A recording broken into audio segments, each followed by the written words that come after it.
Il faut dire, ma motivation pour l'action humanitaire a commencé depuis longtemps. Dès lors que j'ai intégré le corps des professionnels de droits humains au niveau de Burkina Faso.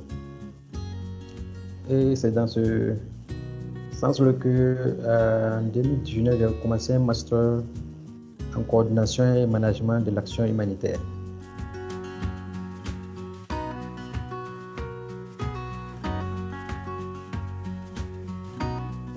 Certains aspects au niveau des cours qui nous ont été transmis et dans mes recherches, surtout des cours en ligne, j'ai pu avoir accès au site Kaya. Et c'est à ce niveau que j'ai pu... Au début, je faisais le cours de façon par module. Voilà, je prends chaque module et je le fais, mais au fur et à mesure, j'ai compris qu'il y a le HOPOP qui permettait de regrouper tout un ensemble de modules et qui à la fin permettait d'avoir un certificat et une certaine valeur plus que les cours individuels. Et cela m'a beaucoup motivé à commencer ce cours à travers les différents modules que j'ai pu valider au fur et à mesure.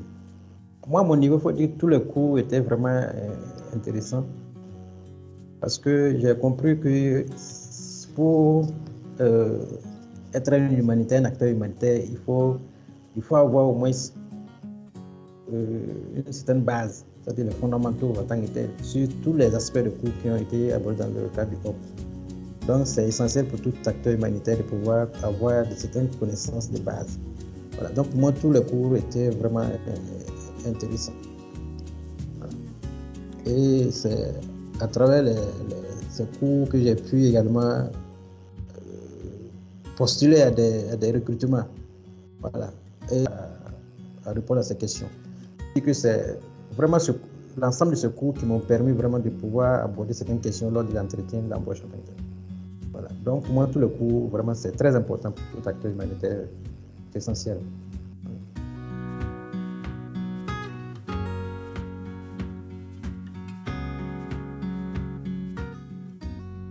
Mais au niveau du comité interministériel des droits humains et du droit international humanitaire, l'une des principales actions que nous menons, c'est le renforcement des capacités des forces de défense et de sécurité, et également la formation des groupes socio-professionnels, ainsi que des leaders de l'organisation de la société civile sur le droit international humanitaire.